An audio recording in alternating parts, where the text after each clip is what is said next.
பகிர்வு வாசகர் வட்ட நண்பர்கள் அனைவருக்கும் என் இனிய மாலை வணக்கத்தை தெரிவித்துக் கொள்கிறேன்.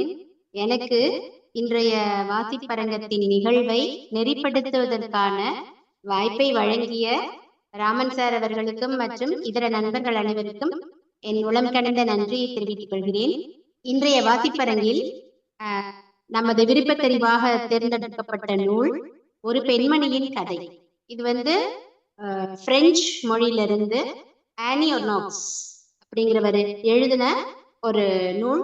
இவரை பத்தி சொல்லணும் அப்படின்னா, இவர் பல்கலைக்கழக மானிய குழு, அதாவது யூனிவர்சிட்டி கிராண்ட் கமிஷன்ல ஒரு குறிப்பிடத்தக்க அறிஞரா இருந்தவர்.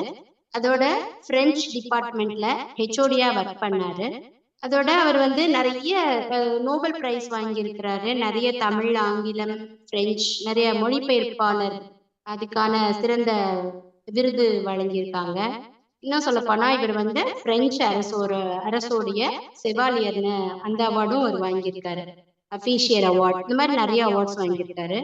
இது 1942 எழுதப்பட்ட புத்தகம். இவரோட நூலை நம்மளுடைய எஸ்.ஆர். கிருஷ்ணமூர்த்தி அவர்கள் மொழிபெயர்த்திருக்காரு, தமிழாக்கம் செஞ்சிருக்காரு. சோ இது எப்போ அப்படின்னா, இதோட முதல் பதிப்பு காலச்சுவடு காலச்சுவடு பதிப்பகம் டிசம்பர் 2023 வெளியிட்டிருக்காங்க.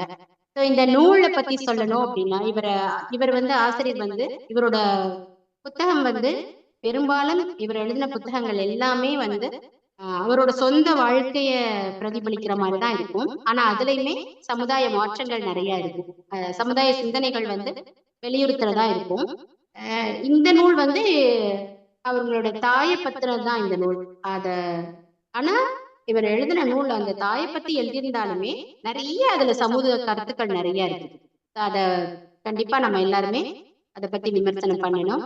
சோ இந்த நூல் விமர்சனம் பண்றதுக்கு முதல்ல நம்ம மத்தியில சிறந்த பேச்சாளர் பேராசிரியர் ராதாபாய் அக்கா அவர்களை தனது கருத்துக்களை வழங்குவதற்கு அழைக்கின்றேன்.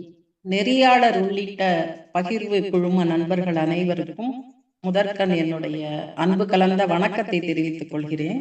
இந்த ஒரு பெண்மணியின் கதை அழகா அவங்க தங்கை சுகுமாரி ஒரு இன்ட்ரோடக்ஷன் கொடுத்துட்டாங்க. இது ஒரு தாயினுடைய கதையை ஒரு மகள் எழுதுவதாக இருந்தாலும் அதிலே நெறியாளர் குறிப்பிட்டது போல பல சமுதாய சிந்தனைகள் அடங்கி இருக்கிறது. இந்த புத்தகத்தை படிக்கின்ற பொழுது எனக்கு என்ன தோணுச்சு அப்படின்னா, பிரான்ஸ் தேசமா இருந்தாலும் சரி, இந்திய தேசமா இருந்தாலும் சரி, எல்லா இடங்களிலும் பெண்களுடைய நிலை ஒரே மாதிரி தான் இருக்குது அப்படிங்கிற மாதிரி ஒரு உணர்வு ஏற்பட்டது. ஏனென்றால் அந்த குடும்ப சூழல், அதாவது இது 3 தலைமுறைகளை பற்றி இந்த புத்தகம் பேசுகிறது.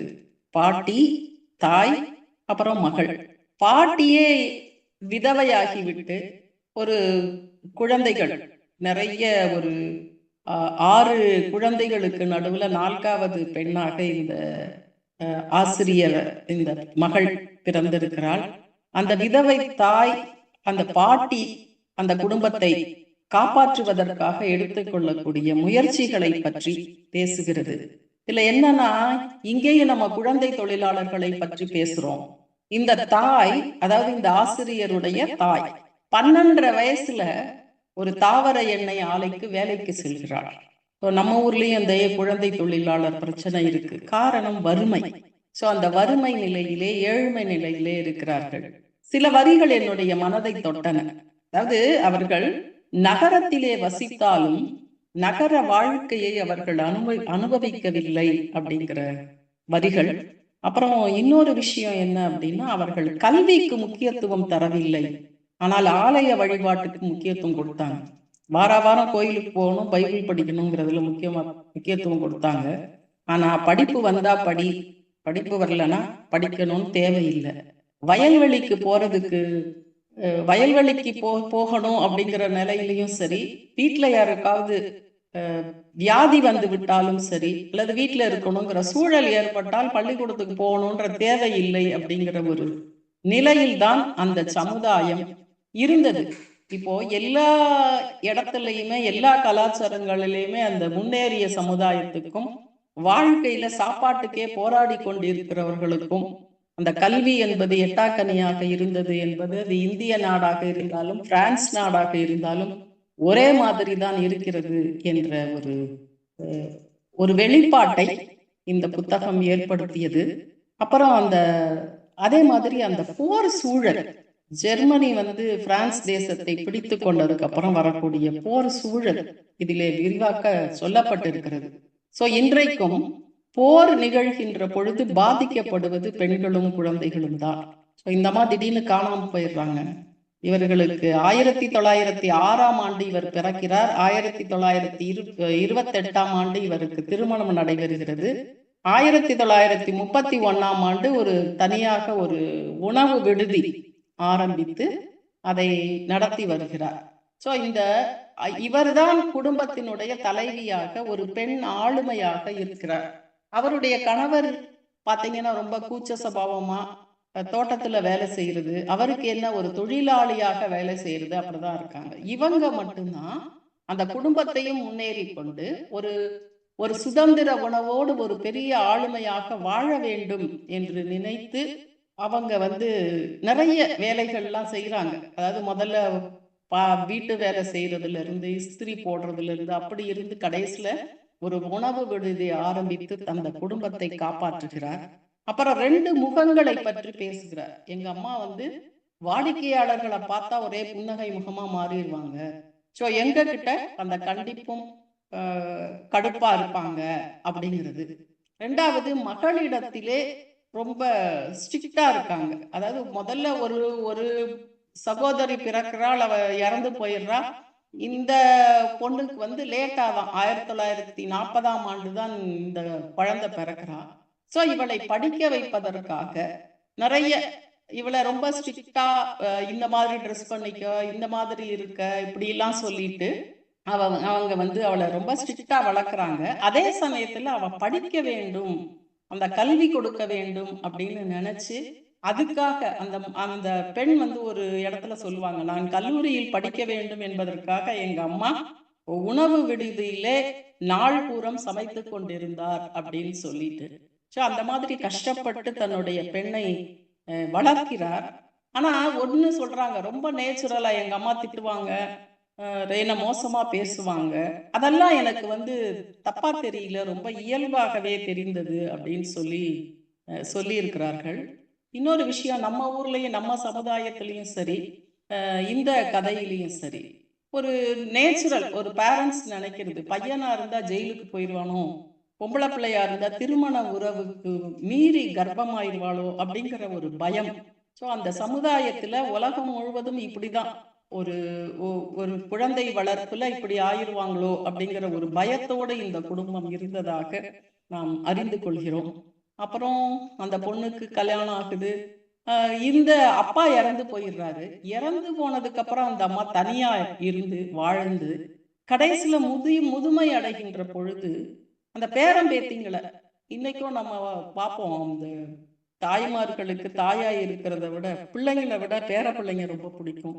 அதே மாதிரி இந்த அம்மாவுக்கு அந்த பேர பிள்ளைங்களை வளர்க்கறது அதெல்லாம் பண்றா. கொஞ்சம் வயசு ஆக ஆக தன்னுடைய இயலாமை வர வர அவளுக்கு அந்த மனசு கஷ்டமா. ஃபார் எக்ஸாம்பிள், அந்த பொண்ணு அந்த பாத்திரம் தேய்க்கிறதுக்கு ஒரு மிஷின் வாங்கிட்டு வந்துட்டா அப்படின்ன உடனே இந்த அம்மாவுக்கு தோணுது, நம்ம பிரயோஜனம் இல்லாம போயிட்டோமோ அப்படின்னு. ஸோ அந்த உணர்வுகள்லாம் ரொம்ப அழகா எக்ஸ்பிரஸ் பண்ணிருக்காங்க. அது நல்லா இருந்தது. ஆனா கடைசியில அந்த முதுமை காரணமாக அந்த அம்மாவுக்கு உடம்பு சரியில்லாம போய் ஒரு ஆக்சிடென்ட் ஆகி அந்த அம்மா செத்து போயிடுவாங்கன்னு நினைச்சு அதுல இருந்து தப்பிச்சு, அதே மாதிரி 2-3 வாட்டி அந்த மனநலம் பாதிக்கப்பட்டு அந்த கடைசி தருணங்கள்லாம் படிக்கிறப்ப மனசு ஏதோ மனதை பிழிந்தது அப்படின்னு தான் சொல்லணும். ஏன்னா அந்த சூழல்லாம் ரொம்பவே நல்லாவே விளக்கப்பட்டிருந்தது. கடைசியில மரணம் அடைஞ்சதுக்கு அப்புறமா எல்லாரும் சொல்லி, இந்த அம்மா எப்பவோ செத்து போயிருக்க வேண்டியது, இவ்வளவு நாள் ஆச்சு அப்படிங்கிற மாதிரி தான் நினைச்சது. உண்மையிலுமே நமக்கே எப்படி நம்மளுடைய மரணம், நம்மளுடைய இறுதி காலம் எல்லாம் எப்படி இருக்கும்னு தெரியல. ஆனா அதையெல்லாம் இந்த கதை படிக்கிறப்போ அந்த உணர்வு பூர்வமாக அவர்கள் அதுல எக்ஸ்பிரஸ் பண்ணியிருந்தது ரொம்பவே நல்லா இருந்தது. ஆக மொத்தத்தில் ஒரு சிறந்த வாழ்வியல் நெறியை, வாழ்க்கை சவால்களை, வாழ்க்கை தரும் பாடங்களை எல்லாம் இந்த புத்தகம் எடுத்துரைத்தது. இதை படிப்பதற்கு, அதை பகிர்வதற்கு வாய்ப்பளித்த பகிர்வு குழுமத்திற்கு என் மனமார்ந்த நன்றியை தெரிவித்துக் கொள்கிறேன். நன்றி, வணக்கம். நன்றி ராதாக்கா, மிக்க நன்றி. நீங்க ரொம்ப அழகா பேசுனீங்க. அதாவது வாழ்வியல் நெறிகள் எல்லாத்தையும் இந்த தலைமுறை 3 தலைமுறைகள் சொல்லியிருக்கீங்க. அதெல்லாமே அந்த உணர்வுகள், அந்த முதுமை காலத்துல அந்த தாயோட உணர்வுகள் எப்படி இருக்கும், அதே மாதிரி ஒரு பாத்திரம் விளக்குறதுக்கு மிஷின் வாங்குறது இயல்பா நடக்கிற ஒண்ணு. அதாவது பொதுவா பிரெஞ்சு முதலாளித்துவ நாடுங்கிறதுனால அங்க அந்த அங்காடியில எல்லாமே பணம், பொருட்கள் அந்த மாதிரிதான் அந்த போர்ட்ல எல்லாமே எழுதி போட்டிருப்பாங்க. சோ அதெல்லாம் வச்சு பார்க்கும் பொழுது பணம் ஆதிக்கம் செலுத்தக்கூடிய நாடுதான் பிரெஞ்சு. சோ அப்ப அந்த பணத்தை வச்சு இந்த மிஷின் வாங்குறது இயல்பான ஒரு நிகழ்வு. ஆனா அத அந்த அம்மா நம்ம இனி பிரயோஜனப்பட மாட்டோம். அப்ப ஒரு மிஷினுக்கு ஈக்குவலா நம்மளை விட மிஷினை பெருசா நினைக்கிறவர் அந்த மாதிரி ஒரு காலம் வந்துருச்சு அப்படின்ட்டு அந்த அம்மா ஃபீல் பண்ணுது. சோ அந்த உணர்வுகள் எல்லாம் ரொம்ப ஆணித்தரமா எடுத்து சொல்லியிருக்கீங்க. ரொம்ப நன்றி, சிறப்பா இருந்தது. அடுத்ததாக தனது கருத்துக்களை வழங்குவதற்கு தம்பி பழனிக்குமாரை அழைக்கிறேன். பகிர்வு குழு வாசகர்களுக்கு வணக்கம். குறிப்பாக இன்றைய நெறியாளர் அக்கா அவர்களுக்கும் ஏனைய வாசகர்களுக்கும் வணக்கத்தை சொல்லி, அதாவது 8 திக்கும் சென்றிடுவீர், கலைகள் அனைத்தும் கொணர்ந்திங்கு சேர்த்திடுவீர் என்ற பாரதியின் வரிகளுக்கு இணங்க ஒரு பிரெஞ்சு மொழி நூலை தமிழிலே எஸ்.ஆர். கிருஷ்ணமூர்த்தி அவர்கள் மொழிபெயர்த்து தந்த இந்த நூலை வாசிப்பதற்கு வாய்ப்பை வழங்கிய சுகுமாரி அக்காவுக்கு மீண்டும் நன்றி. ஒரு பெண்மணியின் கதை. சுருக்கமா மேடம் தெளிவாவே சொல்லிட்டாங்க. அதாவது ஒரு பெண் எப்படி, அதாவது அதுல என்ன சொல்றாங்கன்னா, அந்த பெண்ணுடைய தாயை பற்றி அந்த எழுதப்பட்டிருக்கிறது. அப்படியே சொல்லிக்கிட்டு வர்றாங்க. அவர் அந்த உணவு விடுதியை வச்சு நடத்துறாங்க இல்லைங்களா, அது மதுக்கூடத்துடன் கூடிய உணவு விடுதியாக இருக்கிறது. அந்த மது அருந்தக்கூடியவர்கள் எப்படி இருப்பார்கள், அவர்களை எப்படி சமாளிப்பது, இதெல்லாம் கொஞ்சம் ஆண்களாலேயே கடினமான செயல். ஆனால் கூட ஒரு பெண்மணியாக இருந்து அதை கணவனின் துணையின்றியும் சிறப்பாகவே செய்து வருகிறார். அதாவது தான் பின்தங்கிய நிலையில் இருந்தும் கூட அதை மற்றவர்களுக்கு வெளிப்படுத்தாமல் தன்னுடைய வாழ்க்கை பயணத்தை தொடர்ந்து வருகிறார். அப்புறம் இந்த நூல்ல நான் பார்த்தது, பெண்கள் மது அருந்துவது போல கொடுக்கப்பட்டிருக்கிறது. அப்போ என்னன்னா, மேலை நாட்டு பெண்களுக்கு இந்த மாதிரியான கலாச்சாரங்கள் இருக்கின்றன அப்படிங்கிறது இந்த பிரெஞ்சு மக்களுக்கு இருக்கிறது அப்படிங்கிறது இதன் மூலமாக வெளிப்படுகிறது. அதே போன்று அம்மா சொன்னது மாதிரி ரொம்ப கஷ்டப்பட்டு அந்த பிள்ளைய, அதாவது இந்த மகள் இளமை காலத்துல அம்மா சொன்னது மாதிரி குறிப்பாக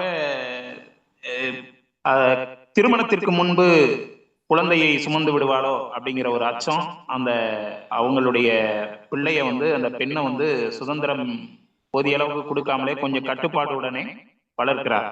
இது இன்றைய சூழலுக்கும் பொருந்தக்கூடியதாக இருக்கிறது. அதே போன்று முதுமை காலத்துல அந்த அம்மா எவ்வளவு கடினப்படுகிறார் அப்படிங்கிறத சொல்றாங்க. அது மாதிரி இந்த கிறிஸ்துவ முறையில எப்படியெல்லாம் ஒருவர் அடக்கம் செய்யப்படுகிறார் அப்படிங்கிற நிகழ்வும் இந்த நூல்ல சொல்லப்பட்டிருக்குது. இதற்கு மேல எனக்கு தெளிவா பேச முடியல. ஏன்னு கேட்டா, ஒரு மொழிபெயர்ப்பு நூல்னா எப்படி இருக்கும் அப்படிங்கிறது தெரியும். ஒரே ஒரு பெண்ணை மட்டும் கதை மாந்தராக கொண்டு அவருடைய வாழ்க்கை வரலாற்றை அப்படியே சொல்லக்கூடியதாக இருக்கிறது.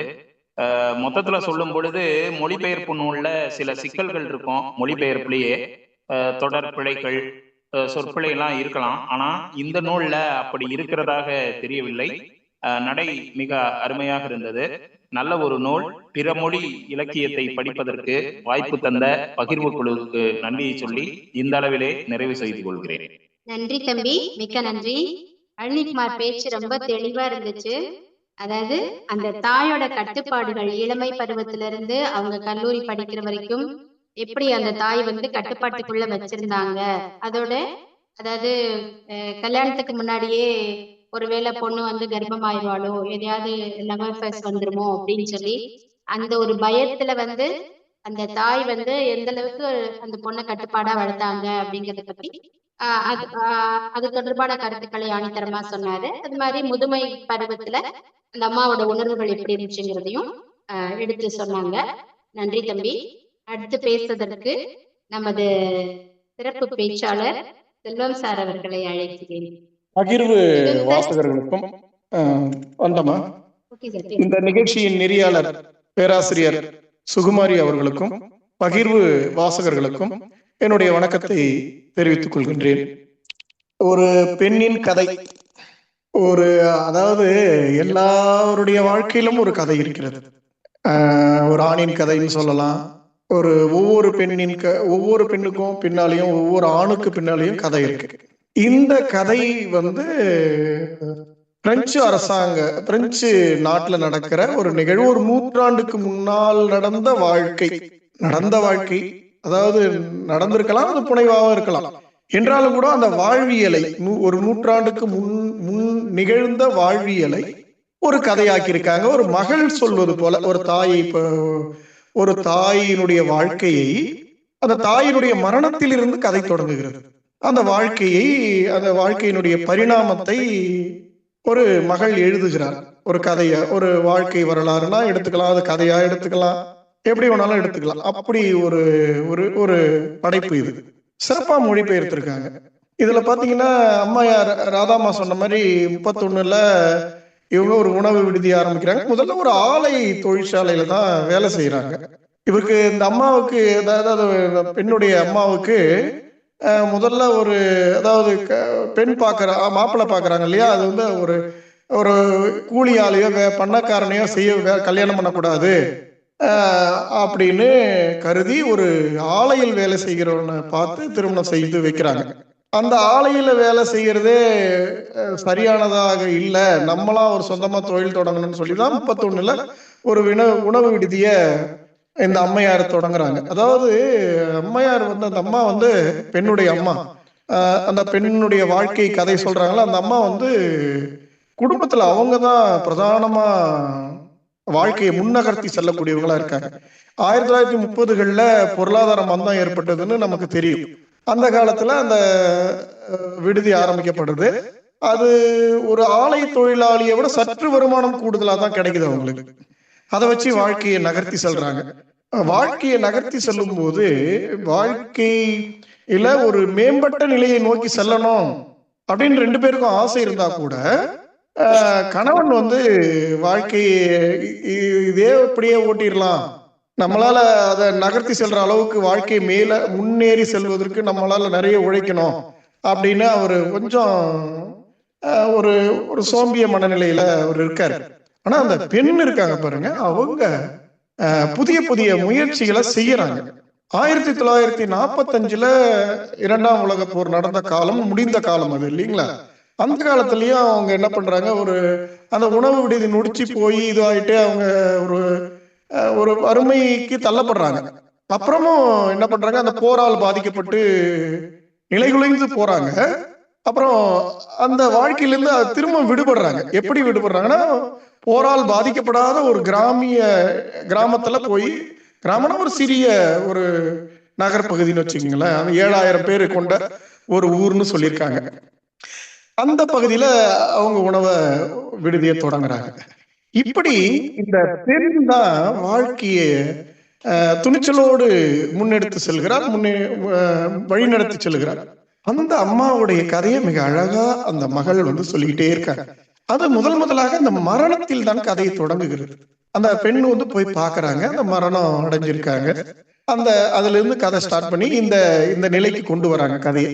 இப்படி நகர்ந்துகிட்டே போற வாழ்க்கை வந்து அந்த பெண், அந்த அம்மா வந்து என்னெல்லாம் பண்ணாங்க, அதாவது தொழில் நடத்தினாங்க, விடுதி நடத்தினாங்க, விடுதி வாடிக்கையாளரை எப்படி எதிர்கொண்டாங்க, என்ன எப்படி அந்த பெண் சொல்றாங்களே, அந்த கதை சொல்லுகிற பெண் என்ன எப்படி அவங்க பள்ளிக்கூடத்துக்கு அனுப்புனாங்க. அதாவது ஒரு தனியார் பள்ளிக்கூடத்துக்கு தான் என்ன அனுப்புனாங்க, அரசு பள்ளிக்கூடத்துல சேர்க்கல, எனக்கு வேண்டியதெல்லாம் வாங்கி கொடுத்தாங்க, என்ன கண்டிப்பாங்க, தண்டிப்பாங்க, திட்டுவாங்க, அதெல்லாம் சொல்றாங்க. அது மாதிரி இந்த காலத்துல குழந்தைய வளர்க்கறது ரொம்ப சிரமமா இருக்கு, எனக்கு கிடைக்காதது என் குழந்தைக்கு கிடைக்கணும். எல்லா தாயும் நினைக்கிற ஒரு உள்ளம் தான் அது. அது மாதிரி இந்த அம்மா நினைக்கிறாங்க. அதெல்லாம் அந்த அம்மா எழுதி காட்டுறாங்க. இது என்ன சொல்றாங்கன்னா, அந்த பெண் எழுதுனத எழுத்துக்கள் வந்து சோகம் இழையோடி அப்படியே வர்ற மாதிரி, அதாவது கதையை சொல்லிட்டே வராங்க. 1967 அப்பா, அதாவது இந்த பெண்ணோட கணவர் இறந்துடுறாரு. அது சொல்றாங்க. அந்த எப்பவுமே இந்த மரணம் வந்து நினைவுல இருந்து சில நாட்கள் அகலாது. அவங்களோட வாழ்ந்த வாழ்க்கை, அவங்களோட பேசிய சொற்கள், அவங்க பயன்படுத்திய பொருட்கள், இதெல்லாம் நினைக்க அவங்கள நினைவு மேலெழுந்து வரும். அந்த மேலெழுந்து வந்ததை தான் அந்த பெண் என்ன பண்ணிருக்காங்க, கதையாக்கியிருக்கு. அதாவது கதைனா ஒரு எழுத்தாக்கியிருக்காங்க. அந்த கணவர் இழந்து போகும்போது அந்த அம்மா ரொம்ப கஷ்டப்பட்டாங்க, அவர் ஏன் நினைச்சிட்டு இருந்தாங்க அப்படின்னு அதை எழுதியிருக்காங்க. 1970 வந்து இவங்க என்ன பண்றாங்க, வயசாயிருது, இவங்களுக்கு விடுதி நடத்த முடியல. அதாவது 67 இறந்துடுறாரு. அதுக்கப்புறம் அப்படியே வாழ்க்கை நகர்ந்துகிட்டே போகுது. அப்படி 71 வீட்டுக்கே வந்துடுறாங்க. இது மாதிரி அப்படியே கொஞ்சம் கொஞ்சமா கதையை அப்படியே சொல்லிக்கிட்டே வராங்க.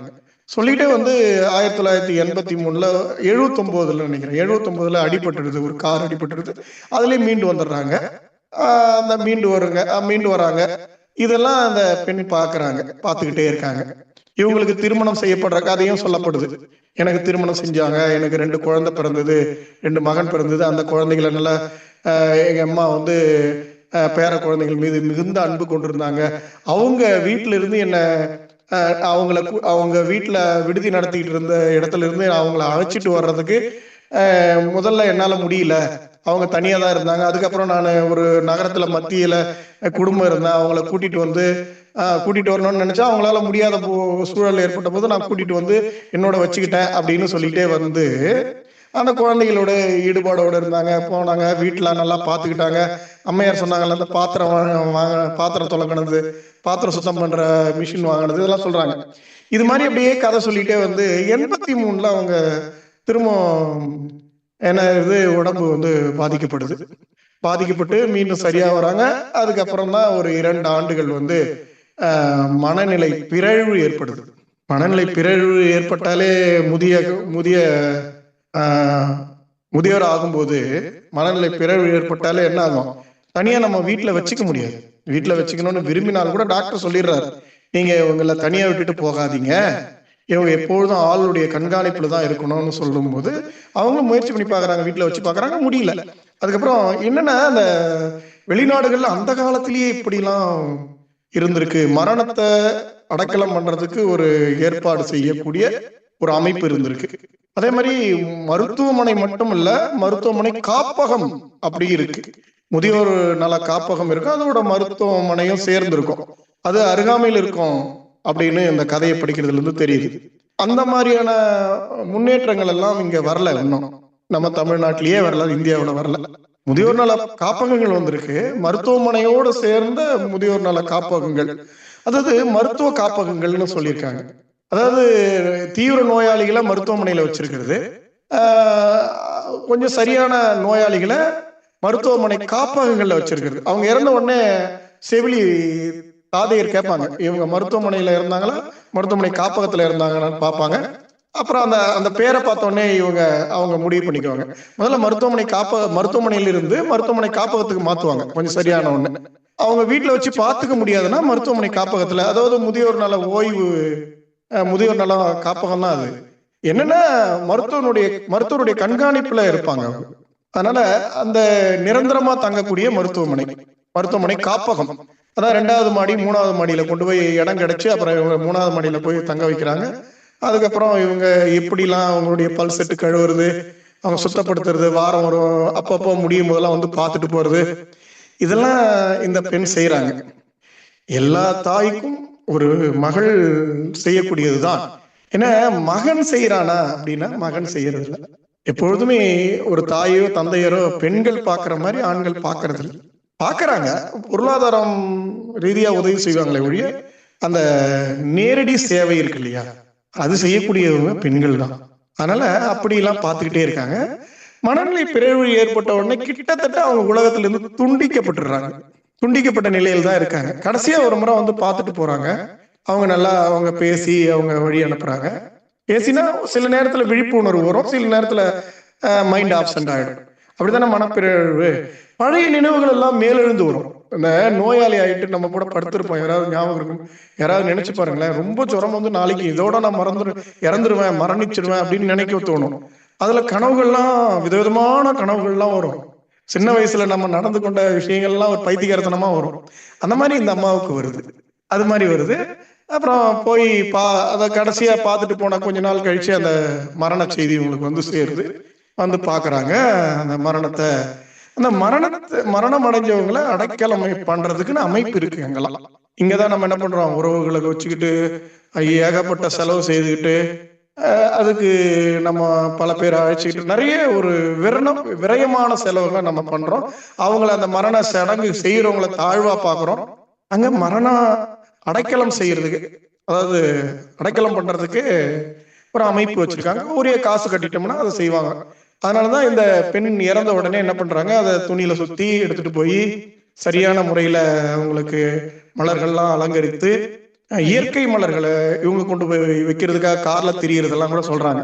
போய் பூ வாங்க போனேன் அதெல்லாம் கூட சொல்றாங்க. ஒரு பூ வாங்கி அலங்கரித்து அந்த மரண அடைக்கலம் செய்யற, அடைக்கலம் இல்ல அடக்கம் செய்யறதுக்கு முன்னாடி அங்க எழுதியிருக்காங்க.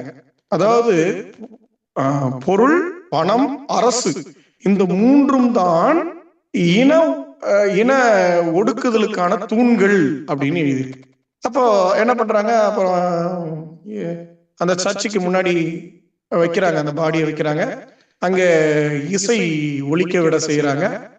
அப்புறம் அந்த சோக இழை இசை ஒலித்த பிறகு அந்த அதற்கென பிரத்யேகமான ஏற்பாடு செய்யப்பட்ட வாகனத்துல அந்த பிணம் ஏற்றப்பட்டு உரிய இடத்துல போய் அடக்கம் செய்யறாங்க. அவருடைய கணவர் இருந்த இடத்துலயே அடக்கம் செய்யறாங்க. அவங்களுக்கு அந்த அடக்கம் செய்யறவனுக்கு 100 பிராங்க் கொடுக்கறதுக்கு இவங்க விருப்பப்படுறாங்க, அதை கொடுக்குறாங்க. இதெல்லாம் அவங்க எழுதியிருக்காங்க, அந்த கதையில எழுதியிருக்காங்க, இந்த எழுத்த எழுதியிருக்காங்க.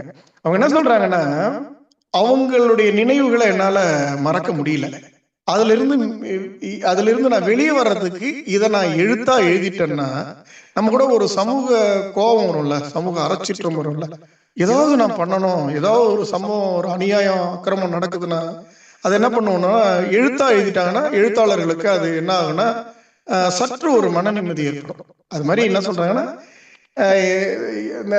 ஏப்ரல் மாதம் 7ஆம் தேதி திங்கட்கிழமை, ஏப்ரல் 7ஆம் தேதி தாய் இறந்து விட்டால் அப்படின்னு எழுதும் போதுதான் கை நடுங்குது. எழுதிட்டு திருப்பி அதை கடந்துடுறோம். எழுதணும்னா அந்த சம்பவம் நடந்துடுது. அந்த நினைவுகள் எல்லாம் ஓரளவுக்கு எழுதி முடிச்சது கொட்டிடுறோம். பாரம் குறைஞ்சிடும்னு சொல்லுவாங்களே, யார்ட்டையா சொன்னா, அது மாதிரி எழுதணுன்னே பாரம் குறைஞ்சிடுது. அதுல இருந்து நான் கொஞ்சம் கொஞ்சமா வெளியே வந்துகிட்டே இருக்கேன் அப்படிங்கிறது தான் இந்த வாழ்க்கை சாரம். இதான் சொல்லியிருக்காங்க. முரண்பாடுகள் அறிவை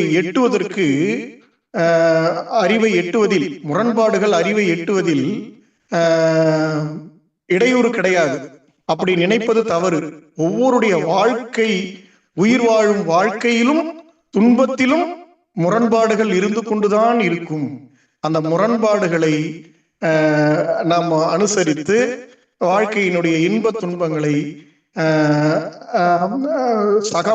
அதாவது இன்ப துன்பங்களை பேலன்ஸ்டாக ஒரு சமமாக எதிர்கொண்டு வாழ்க்கையை நாம் கடக்க வேண்டும். இதான் அந்த கதையில நம்ம பார்க்கிறோம். ஒவ்வொருடைய வாழ்க்கையும் கதை எழுதலாம். நாம எல்லாரும் ஒரு வாய்ப்பு கிடைக்கும் போது நம்முடைய வாழ்க்கை உள்ள நம்மளுடைய அம்மா, நம்முடைய தகப்பன், யார் மீது தீராத ஈடுபாடு இருக்கோ அவங்களுக்கு நமக்குமான உறவுகளை எழுத்துக்களா தீட்டினோம்னா இந்த மாதிரியான ஒரு படைப்பா வந்து மலரும். அது உயிர்ப்புடையதாகவும் உணர்வுடையதாகவும் இருக்கும் அப்படிங்கிறத இந்த எழுத்தை படிக்கிறது மூலம் நம்ம தெரிஞ்சுக்க முடியும். நன்றி, வணக்கம். மிக்க நன்றி செல்வம் சார். கதை ஆரம்பத்திலிருந்து முடிவு வரைக்கும் உள்ள அத்தனை பாயிண்ட்ஸையும் அழகா எடுத்து சொன்னீங்க. அதாவது அந்த அறிவு முரண்பாடுகள் வந்து அறிவை எட்டுவதற்கு நம்ம கிட்ட வந்து இன்பம் துன்பம் எல்லாத்தையும் பேலன்ஸ் பண்ணி போகணும். அது உயிர் வாழ்றவங்க வாழ்க்கையில தொடர்ந்து இருந்துகிட்டு தான் இருக்கும். சோ முரண்பாடுகள்ங்கிறது முரண்பாடுகளும் சரி இடையூறுகளும் சரி நம்ம வாழ்க்கையில இருந்துகிட்டு தான் இருக்கும் அப்படிங்கிறத அந்த கதையில சொன்ன அந்த பாயிண்ட் அப்படியே சொன்னீங்க. பிளஸ் அந்த தாயோட மன உணர்வுகள் எப்படி இருக்கும், அவங்களோட முதுமை பருவத்துல எப்படி இருந்துச்சு, ஒவ்வொரு நீங்க திறனாய்வு செஞ்சது ரொம்ப அருமையா இருந்துச்சு. இதுல சொல்லணும் அப்படின்னா இந்த ஆனி எர்னாக்ஸ் இந்த நூலை எழுதின ஆசிரியர் அந்த தாய் பத்தி எழுதும் போது சொல்லுவாங்க என்ன அப்படின்னா, அவங்களோட மன உணர்வுகள் வந்து அவங்க இறந்து 3வது வாரத்துலதான் அந்த எனது தாய் இறந்து விட்டாள்னு எழுத ஆரம்பிக்கிறாங்க. அது வரைக்கும் அவங்க மனநிலை எப்படி இருந்துச்சு அப்படின்னா, அவங்க சொல்லும் போது ரொம்ப நல்லா சொல்லியிருப்பாங்க. எப்படின்னா அடுப்பை பத்த வச்சிருப்பாங்க, அடுத்து என்ன செய்யணும்னு அவங்களுக்கு தெரியாது. அதே மாதிரி காயை வெட்டி இருப்பாங்க, திருப்பி அதை அலசணுமா என்னன்னு கொஞ்சம் நேரம் கழிச்சுதான் அதை செய்வாங்களாமா. அது மாதிரி அந்த செயல்பாடுகள் முன்னுக்கு பின்னி முரணா இருக்கும், என்னால கரெக்டா செய்ய முடியாது. அது மாதிரி ரூம்குள்ள போய் அவங்க அம்மா ரூம்குள்ள போய் அவங்க பை திறந்து கிடக்கும், அதுல அவங்க பயன்படுத்தின பொருட்களை பார்த்தா அப்படியே எனக்கு எங்க அம்மா ஞாபகம் வரும். நான் என்ன செய்யறேன்னு எனக்கே தெரியாது, கொஞ்ச நேரம் அப்படியே பித்த பிடிச்ச மாதிரி நிற்பேன் அப்படிங்கிற மாதிரி அந்த அவங்க அவங்க அம்மாவுக்கு மனப்பிறழ்வு ஏற்பட்ட மாதிரியே இவங்களுக்கும் அந்த புத்தி கொஞ்சம் பேதளிச்சு இருந்த மாதிரி. அது மாதிரி டவுனுக்குள்ள கார் ஓட்டும் போதும் அவங்க அம்மா அங்கங்க அப்படியே யோசிச்சு பார்ப்பாங்களா, இனி எங்க அம்மா இந்த உலகத்துல எந்த மூலையிலயும் இருக்க மாட்டாங்க, அவங்க வந்து அவங்களை இனி பார்க்கவே முடியாதுன்னு நினைக்கும் போது என்னால அந்த கார் ஓட்டுறதுல கூட கவனச்சிதறல் ஏற்படும் அப்படிங்கிற மாதிரி அந்த அவங்களோட மனநிலை வந்து ரொம்ப அழகா சொல்லியிருப்பாங்க. அதெல்லாம் நல்லா இருக்கும். அதை வந்து செல்வம் சார் ரொம்ப அழகா எடுத்து சொல்லியிருந்தாங்க. நன்றி சார். அடுத்து தனது கருத்துக்களை வழங்குவதற்கு ராமன் சார் அவர்களை அழைக்கிறேன். பெருந்தமிழ் நாடெனும் போதினிலே என்ப தேன் வந்து பாயுது காதினிலே, தேனுக்கும் தமிழே தேனுக்கும் தமிழே நீ கிளி நான் கனி, வேறென்ன வேண்டும் இனி, தாயே தமிழே உனக்கும் பகிர்வு தோழமை உறவுகளுக்கும் இந்த நிகழ்ச்சியினை நெறிப்படுத்தி வழங்கிக் கொண்டிருக்கின்ற சுகுமாரி அம்மா அவர்களுக்கும் முதற்கண் வணக்கத்தை தெரிவித்துக் கொள்கின்றேன். ஆல்பர்ட் ஐன்ஸ்டைன் இடத்தில் ஒரு கேள்வி கேட்டார்களாம், இந்த உலகத்திலே அரிய கண்டுபிடிப்பு என்னவென்று சொன்னால் நீங்க என்ன சொல்வீர்கள் சொன்னார் கேட்டாங்களாம். அப்ப அது சொன்னா அவர் சொன்னது பதில் என்னன்னா, இந்த உலகத்திலே அரிய கண்டுபிடிப்பு என்னவென்று சொன்னால் அது புத்தகம்தான். ஏனென்றால் இந்த புத்தகம் கடந்த காலத்தையும் எதிர்காலத்தையும் நிகழ்காலத்தையும் நமக்கு உணர்த்துகிறது. ஆகவே அரிய கண்டுபிடிப்புகளில் மிகச்சிறந்ததாக நான் கருதுவது புத்தகம் என்று கூறுகின்றார். வைரமுத்து அழகா சொல்லுவார், எண்ணமெல்லாம் வானோக்கு உயர வேண்டும், எழுத்தெல்லாம் சுடராக எரிய வேண்டும் என்று சொல்லுவார். அது மாதிரிதான் இந்த புத்தகம் முழுக்க முழுக்க தன் தாயை பற்றி, தன்னுடைய பாட்டியை பற்றி, தன்னை பற்றி, ஒரு 3 தலைமுறையை பற்றி மிக சிறப்பாக தன்னுடைய எழுத்திலே அவர் சுடர விட்டிருக்கின்றார் என்று நாம் சொல்லுவேன். ஏன்னா இவங்கெல்லாம் அம்மா ராதாபாய் மேடம் பேசினாங்க, அதுக்கடுத்து பழனிக்குமார், செல்வண்ணம் இவங்கெல்லாம் பேசின பிறகு நான் பேச வேண்டுமா என்று யோசிக்கிறேன். ஏன்னா இந்த கதை மிக சிறிய புத்தகம், மிக சிறிய புத்தகங்கள் இருந்தாலும் கூட ஆழ்ந்த கருத்துக்கள் உள்ளடக்கியதாக இருக்கிறது. அந்த அடிப்படையில் புத்தகத்தில் சொல்லப்பட்டிருக்கின்ற அத்தனை கருத்துக்களையும் மிக சிறப்பான முறையிலே இவர்களெல்லாம் பேசிவிட்டு சென்றிருக்கிறார்கள். நான் என்ன பேசுவது யோசித்த நிலையில் அந்த பாட்டி இருக்காங்களே, அந்த பாட்டியை பத்தி ரொம்ப அழகா சொல்லுவாங்க. அவங்க கால் கொஞ்சம் குள்ளமா தான், ஒரு கால் நீண்டு இருக்கும், இன்னொரு கால் கொஞ்சம் குள்ளமா இருக்கு. ஆனாலும் கூட அவங்களுடைய செல்லுகின்ற வேகம் மற்றவரை காட்டிலும் ஒரு தனித்துவம் அவர்களுக்கு இருக்கும் என்று ரொம்ப அழகாக அந்த சித்தரித்திருப்பாங்க. அதுக்கடுத்து இன்னொரு விஷயம் அதுல பதிவிடப்பட்டிருந்தது என்னவென்றால், அந்த மதுபானம் அருந்துகின்ற போது காப்பியோடு கலந்து அருந்துகின்ற வழக்கம் அவர்களுக்கு இருக்கிறது என்பதை கூட இந்த புத்தகத்தின் வாயிலாக நம்மால் உணர்ந்து கொள்ள முடிகிறது. அதுக்கடுத்து இந்த அன்னையர்னோடைய அம்மாவை பத்தி இவங்க எழுதும்போது நிறைய இடங்கள்ல ரொம்ப அழகா சொல்றாங்க. அதாவது நிறைய கண்டிப்புகள் இருக்குது. எந்த ஒரு தாயும் இங்க இந்தியாவாக இருந்தாலும் அமெரிக்கா இருந்தாலும் எல்லாமே தன் குழந்தையை வளர்க்கின்ற போது நல்லவனாக மாற வேண்டும். அன்னை சொல்லுவாங்கல்ல, நம்ம கண்ணதாசன் கூட அழகா எழுதிப்பாரு, எந்த குழந்தையும் நல்ல குழந்தைதான் மண்ணில் பிறக்கையிலே அவன் தீயவனாவது நல்லவனாவது அன்னை வளர்ப்பினிலே என்று சொல்வது போல, இந்த தாய் தன்னுடைய குழந்தையை நல்ல முறையில் வளர்க்க வேண்டும் என்ற எண்ணத்தோடு சில கண்டிப்புகள் அவர்களுக்கு இருக்கிறது. அப்பொழுது சில சமயங்கள் அவங்க யோசிக்கிறாங்க, இவங்க இறந்தா கூட நமக்கு அதை பத்தி கவலை இல்லைன்னு யோசிக்கிறாங்க, ஒரு இடத்துல அதை பதிவு பண்றாங்க. ஆனால் இந்த பிரிவு இருக்கிறதுல இவங்க இவ்வளவு கஷ்டப்பட்டு அந்த அம்மா அந்த பெண்மணிய கல்லூரியில படிக்க வைக்கிறாங்க. அந்த கல்லூரிக்கு சென்ற பிறகு எங்களுக்கு மிக சுதந்திரம் கிடைக்கிறது. நாம் தான் விரும்பிய உடையை உடுத்திக் கொள்கின்றால், தான் விரும்பிய உணவை உட்கொள்ளுகின்றால், மகிழ்ச்சியாக இருக்கின்றார். ஆனாலும் அப்ப அவ யோசிக்கிறார், தன் தாயை பற்றி அவள் நினைக்கின்றார். அந்த மீண்டும் வீட்டை திரும்பிய போது தன் தாய் அவளை பார்ப்பதும் அவளை கேட்பதும், ஒரு தனி அறைக்கு சென்று தான் ஒருவருக்கு ஒரு கட்டி பிடித்துக் கொள்வதை கூட இவங்க ரொம்ப அழகான முறையில இங்க பதிவிட்டிருக்கிறாங்க. இவங்க இந்த எழுத்தாளர் தன் தாயை பற்றியும் எழுதவில்லை, தந்தையை பற்றி கூட, என் தந்தையருக்கென்று ஒரு இடம் என்ற ஒரு நூலை கூட அவங்க எழுதியிருக்கிறாங்க. சோ இது மட்டும் இல்லாம இந்த தன்னுடைய மகளை பற்றி வளர்க்கின்ற போது, பள்ளியில் படிக்கின்ற காலகட்டத்தில் அவள் பள்ளியிலிருந்து வந்த உடனே பள்ளியில் நடந்த நிகழ்வு, பள்ளி என்னென்ன சொன்னாங்க, யார் ஆசிரியர் என்ன பாடம் நடந்தாங்க, எல்லாவற்றையும் தன்னுடைய மகளிடத்தில் எல்லாவற்றையும் அவள் கேட்டு அறிந்து கொள்கின்றார். இவருக்கு அது இன்னொரு விஷயம், அவங்க சுதந்திரமா அந்த முடி இருக்கிறது, ட்ரெஸ் இருக்கிறது, இவங்க ரொம்ப சுதந்திரமா நினைக்கிறாங்க. அவ்வப்போது இப்படிதான் இருக்கணும் அப்படிதான் இருக்குன்னு சொல்லிட்டு தன் மகளை கண்டித்துக் கொண்டு மிக சிறப்பான முறையிலே அந்த தாயானவள் வளர்த்துக் கொண்டிருக்கின்றார். அதே மாதிரி நிறைய இடைவிடாது வாசிக்கின்றவள். அவங்க நிறைய இடங்கள் அதை பதிவு பண்றாங்க. ஏன்னா நிறைய புதினங்கள் அவங்க அவ்வப்போது படிப்பது, இந்த புதினங்களை வாசிப்பதன் மூலமாக இவங்க கிட்ட உரையாடுவது. அப்போ அவங்க எழுதுறாங்க, என் தந்தையிடத்தில் சைக்கிள் விளையாடுவது, ஓடுவது, ஆடுவது எல்லாவற்றையும் கற்றுக்கொண்டேன்.